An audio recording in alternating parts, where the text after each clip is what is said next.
Mesdames et messieurs, merci de nous rejoindre sur DIRTV-HD.20 pour suivre notre journal rétro de la semaine. Au sommaire, les ouvriers au cœur de l'activité artisanale à Pointe-Noire, l'état actuel du prolongement du boulevard Charles de Gaulle, puis au bas de notre journal, le 80e anniversaire de Kombu Cosmos. Bienvenue à tous.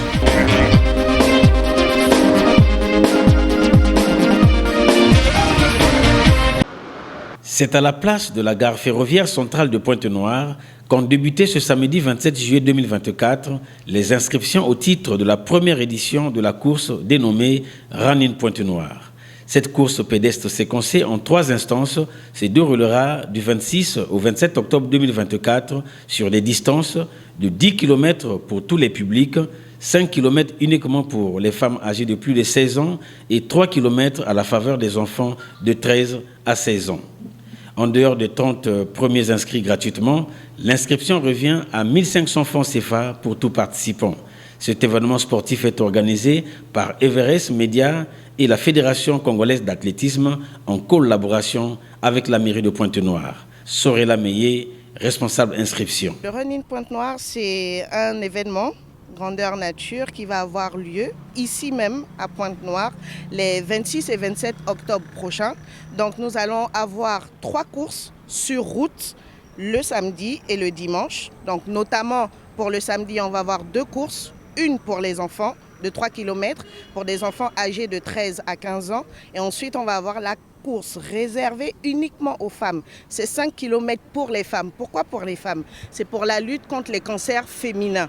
Donc c'est ouvert à toutes les femmes à partir de l'âge de 14 ans, mais vraiment réservé uniquement aux femmes. Alors le dimanche, ce sera la plus grande course. Celle-là, elle est ouverte à tous, donc que ce soit pour les hommes, que ce soit pour les femmes, à partir de l'âge de 16 ans. Comme on le sait tous, le sport, c'est la santé.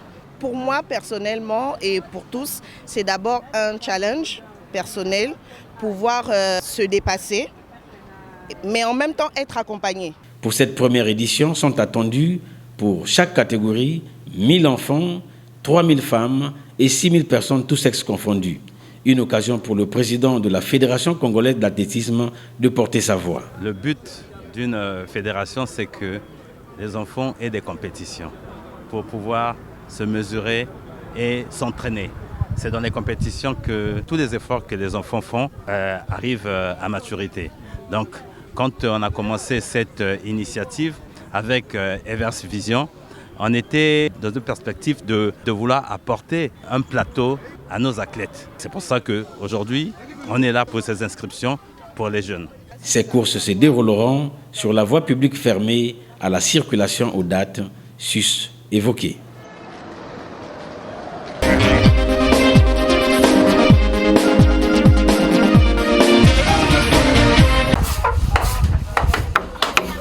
Le monde informel regorge plusieurs secteurs d'activité qui rentabilisent au quotidien la vie d'un grand nombre de citoyens.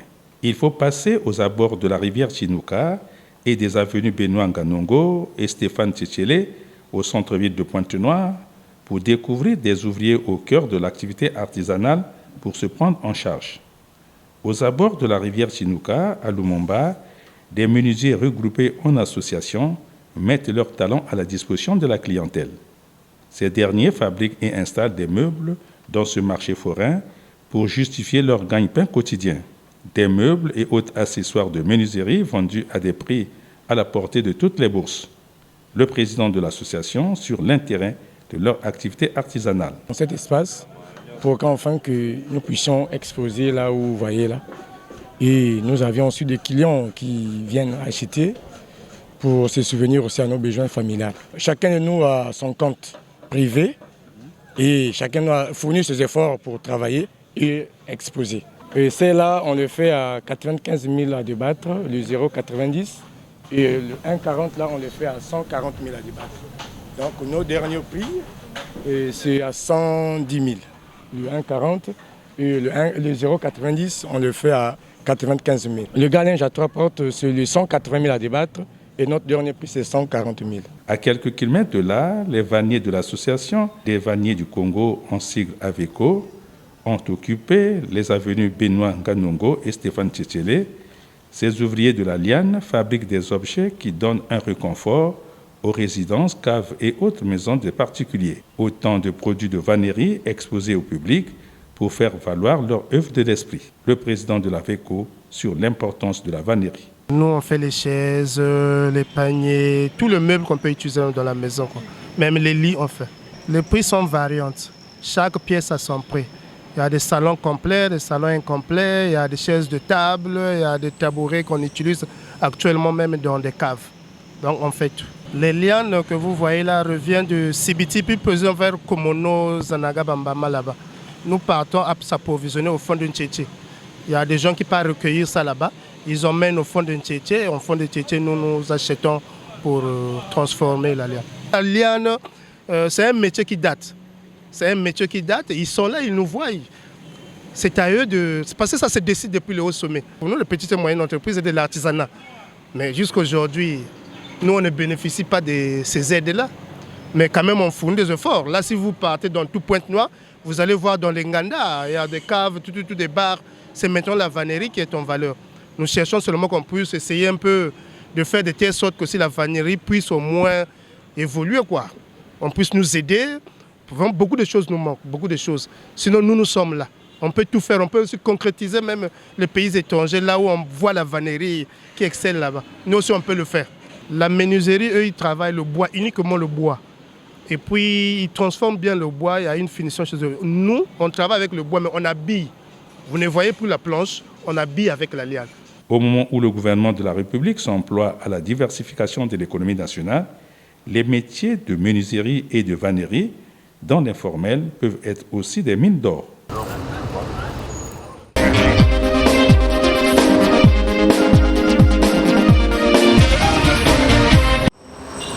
Le boulevard Charles de Gaulle, quittant la gare centrale de Pointe-Noire à l'ex-rond-point Kassaï, sera débaptisé dans son tronçon Kassaï-Assavant, passant par le marché de l'OCH en boulevard Denis Sassou Nguesso. Ce, dans le cadre de la réhabilitation des voiries urbaines de Pointe-Noire, selon le vœu du gouvernement de la République. Une débaptisation du deuxième tronçon du boulevard Charles de Gaulle pour la reconnaissance des efforts de modernisation du Congo. Or, depuis l'annonce de cette débaptisation, les usagers de ce tronçon attendent sa cure d'assainissement. Voilà, nous on connaissait peut-être avant c'était Charles de Gaulle. Donc là, si on a changé le nom, Denis Sassou Nguesso, vraiment ça fait plaisir. Vraiment nous les chauffeurs de taxi, on attend vraiment la route là, vraiment. Ça va aménager vraiment beaucoup de choses. C'est une grande voie, vraiment, ça va faire quelque chose pour nous les chauffeurs de taxi. C'est une route vraiment qui a mis du temps et les travaux vraiment ne finissent pas. Ça fait même plus de 20 ans la route est là, ça existe.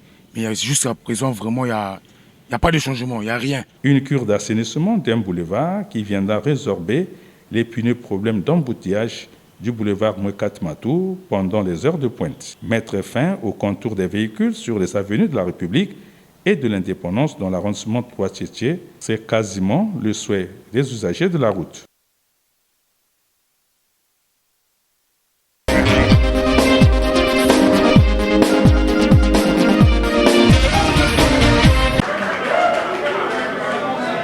Les travailleurs des hôpitaux généraux Adolphe Cissé et Luandili à Pointe-Noire se sont réunis en assemblée générale extraordinaire ce jeudi 25 juillet 2024. Ils ont décidé de la suspension de la grève et donc de la reprise effective du travail à partir de ce lundi 29 juillet 2024. Cette assemblée générale extraordinaire présidée par la coordination de l'intersyndicale des deux hôpitaux supracités a permis à quelques travailleurs d'émettre quelques suggestions allant dans la sortie de cette grève déclenchée depuis le 24 mai 2024.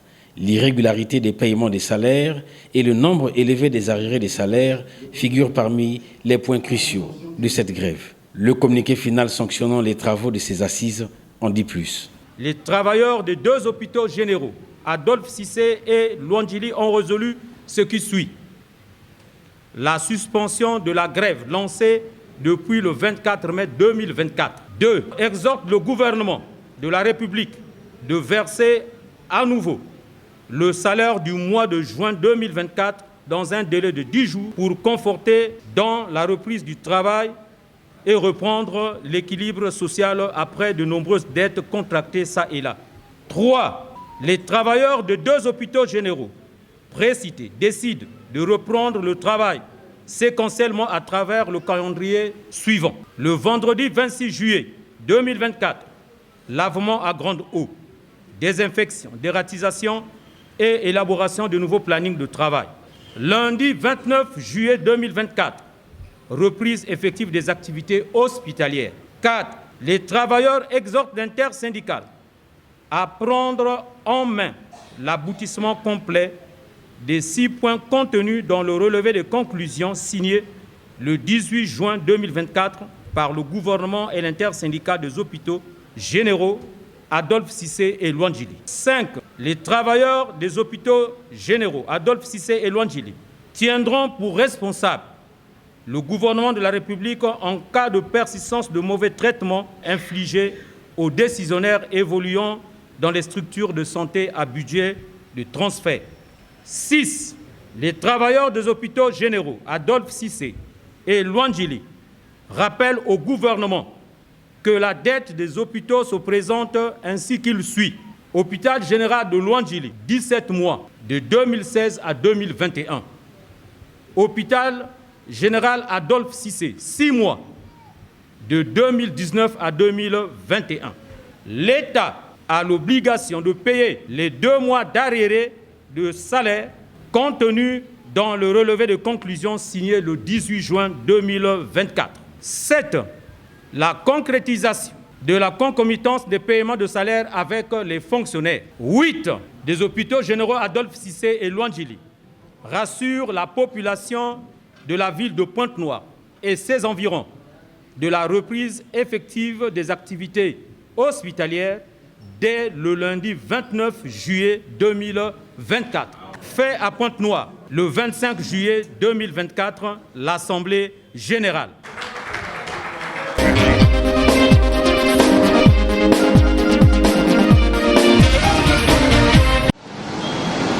La commune de Dolisie est en chantier à travers son centre-ville depuis un certain temps. Ce, dans le cadre du projet de pavage de ses trottoirs. Un projet dont le conseil municipal de cette localité demeure le maître d'ouvrage avec pour maître d'ouvrage délégué la cellule de gestion des marchés publics sur financement du budget d'investissement exercice 2024. Ces travaux de pavage des trottoirs qui dureront 2 mois sont exécutés par la société Forestry and Construction Organizers. Travaux inclus dans le financement des 673 millions de francs CFA relevant de la ligne budgétaire allouée par le gouvernement de la République pour l'assainissement de la ville. Les ouvriers sont à pied d'œuvre car ils ont déjà exécuté pendant que nous réalisons ce reportage 150 mètres de longueur de pavage. Certains Dolisiens apprécient cette initiative pendant que d'autres suggèrent l'exécution de ces mêmes travaux dans les quartiers en proie à la dégradation, mieux à l'impraticabilité des avenues et ruelles. J'apprécie ça parce que ça porte la propriété et puis une bonne image dans la ville de Dolisie. J'ai marché et puis j'ai constaté que vraiment, quand même, ça va pour la ville. C'est bon ce que la mairie fait, mais la mairie devait penser aussi à des avenues qui sont enclavées, qui sont en bourbier. On doit voir aussi de l'autre côté, mais sinon c'est une bonne initiative quand même. Il n'était pas bon de commencer par le centre-ville parce qu'on voulait d'abord voir des avenues enclavées. Le centre-ville vient après parce que le centre-ville c'est un milieu petit, mais les autres pas vont là. On doit aussi penser à ça. Il fallait qu'ils puissent d'abord commencer dans les routes les plus enclavées de la ville. Maintenant, et séparer des équipes. Il y a d'autres équipes qui sont dans tel ou tel quartier et commencer les travaux. Vraiment. Mais le mal est que, tel que dans le quartier, en ce qui concerne le quartier Manganzi, en laissant le col beaucoup, en venant vers l'entrée du quartier Manganzi, vraiment jusqu'au fin fond du Manganzi terminus, la route est vraiment dégradée. Et en plus, au quartier Tahiti, l'avenue Pascal Issouba, la route est tellement dégradée. Saison de pluie, lorsqu'il pleut, vraiment c'est vraiment désolant. En tout cas, il y a tellement de la boue.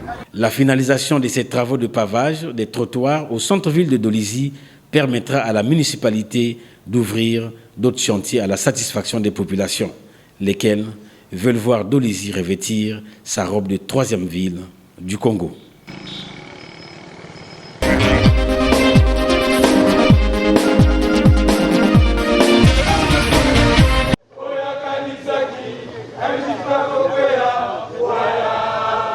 Accueilli à l'aéroport international Antonio Agostinho Neto avec une forte mobilisation des militants et responsables de la Fédération du mouvement de la jeunesse présidentielle de Pointe-Noire, Donald Mobobola, président coordonnateur de la jeunesse du mouvement présidentiel, MPJ en sigle, a effectué le déplacement de Pointe-Noire le mercredi 24 juillet 2024 pour prendre part à l'Assemblée générale élective de restructuration des instances de base et intermédiaires de la Fédération du mouvement de la jeunesse présidentielle de Pointe-Noire. Une assemblée générale élective prévue le 27 juillet 2024 à l'auditorium de la salle de conférence du port autonome de Pointe-Noire. Les responsables et militants de ce mouvement juvénile vont poser les nouveaux jalons de leur soutien indéfectible au président Denis Sassou Nguesso. La stratégie est là très simple, celle de dire au président de la République qu'il y a une génération des jeunes dans le département de Pointe-Noire et Kouilou qui lui disent grandement « Papa, nous sommes avec toi et nous voulons que tu nous écoutes cette fois-ci parce que Pointe-Noire a beaucoup de choses, a beaucoup de doléances et beaucoup d'attentes. Mais on a confiance en notre Père. » C'est ça la première stratégie. C'est faire véhiculer notre message auprès du Père, qui est le président de la République, Denis Sassou Nguesso. Et ensuite, comme le président vous l'a dit dès son arrivée, président coordonnateur national du mouvement des jeunes présidentiels, le camarade Donald Mobobola, vous l'a dit dès son arrivée qu'il est là avec toute la délégation pour installer les instances de base au niveau de Pointe-Noire. Voilà pourquoi il y aura l'assemblée élective qui va permettre à ce que ce grand événement se passe dans les conditions normales. Auréolé de l'accueil militant, le président du mouvement de la jeunesse présidentielle s'est prêté à nous. Nous sommes la jeunesse présidentielle. Nous mobilisons derrière le président de la République. Si la jeunesse est pour Denis Sassou Nguesso, qui sera contre Denis Sassou Nguesso? Notre engagement militant, je tiens à féliciter les camarades d'être toujours debout derrière le président de la République. Notre mission est connue. Nous sommes la force spéciale du président de la République. Nous, on ne recule pas, nous, on va de l'avant. Et voilà, les jeunes sont debout, mobilisés pour accompagner les chefs de l'État dans ces actions qu'il est en train de réaliser dans tous les Congos. Que j'invite les populations dans son ensemble, de Kouilou, de Pointe-Noire, à se mobiliser massivement le 27. Le 27, à l'auditorium du port autonome de Pointe-Noire, tout le monde doit se mobiliser. Motivés, ils doivent présenter leurs sentiments réellement si ils sont avec Denis Sassou Nguesso. Ce n'est pas encore des élections. Nous nous préparons chaque jour. Voilà, la jeunesse présidentielle ne peut pas rester. Ils s'entraînent pour se préparer. Le cap est fixé, c'est 2026. J'invite les jeunes à se mobiliser. Que la jeunesse se mette debout, derrière le président de la République. Ce mandat, c'est notre mandat. Une jeunesse présidentielle acquise aux actions du président Denis Sassou Nguesso en se référant à son projet de société et à l'année de la jeunesse.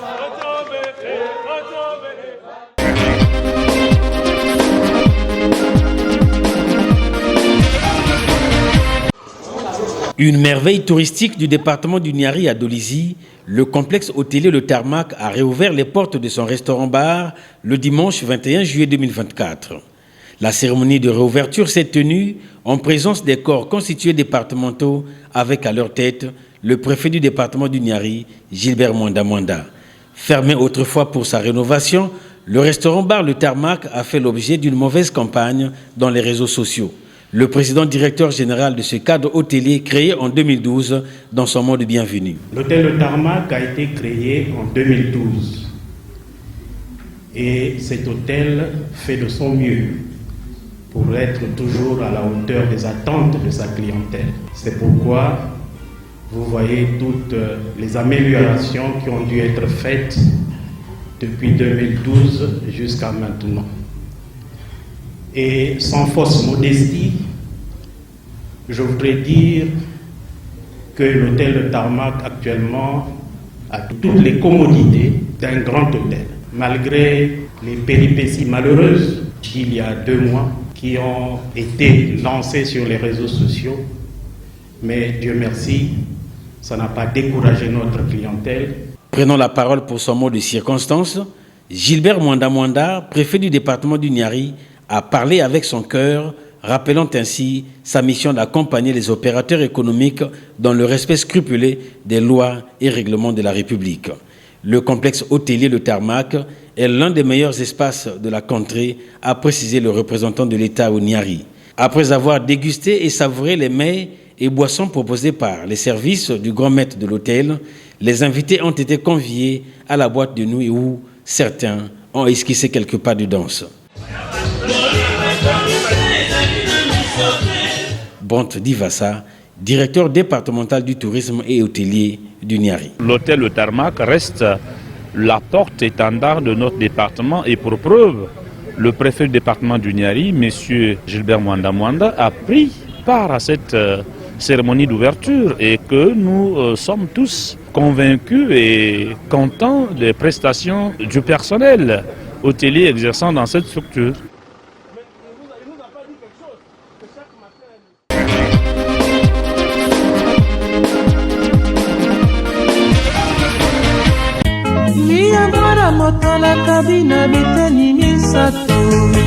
De la naissance à 20 ans, de 20 ans à 40 ans, de 40 ans jusqu'à la mort. Né le 25 juillet 1944 à Kinkala, dans le département de Poul, comme Moutouaré dit Cosmos est rentré dans le hit parade de la chanson congolaise en 1964 avec son opus fétiche et Bandelia Mosala, suivi de Makamobi Balé et Bouma Mokili Mobimba. Lelo na bimi ngai mwana moke boyokela ngai mawa. Bino moko boyebi e Bandelia Mosala ezalaka se matata. Sikoyo nde nalobi tomela mai totala biye bikoleka te oho.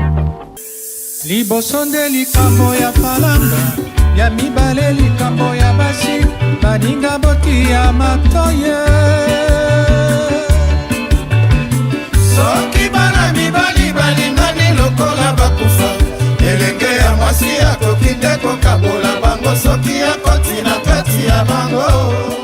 Artiste-compositeur de Redan, totalise le 25 juillet 2024 ses 80 ans consacrés à pérenniser la rumba congolaise. Une voix mélodieuse rivalisant celle de Calais, Franco, Taboulay, symbole de la rumba des deux rives du Congo. Le dernier témoin naturel des bantous de la capitale et du trio Sepakos a adulé les mélomanes de Brazzaville, Pointe-Noire et d'Afrique par ses chansons captivantes.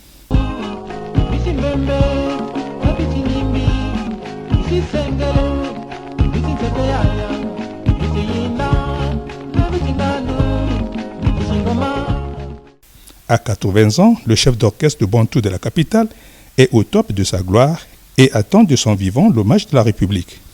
20 ans avant son centenaire, Cosmos Moutouari a encore les épaules solides pour transmettre aux générations à venir le secret de sa célébrité artistique. Troisième étape à la vie, liboso na koyemba yo yo yo, nazali mwana mboka yo yo yo, Madou c'est laissé. Non, mais c'est un immense chanteur, c'est quelqu'un à qui j'ai beaucoup de l'estime et puis c'est l'un des grands artistes qui m'inspire. Donc moi je vais toujours vers les grands, prendre des conseils, acquérir un peu de leur expérience et il est parmi les grands que j'apprécie, que j'adore.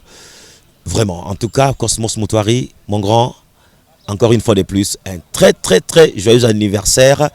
Une célébrité hors pair, le maintenant au panthéon des grands chanteurs congolais de l'indépendance à nos jours. Une vie artistique bien remplie et sans regret pour Cosmos Moutouari, ce musicologue de la chanson congolaise référentielle. Ya mibale likambo ya basi baninga boti ya matoye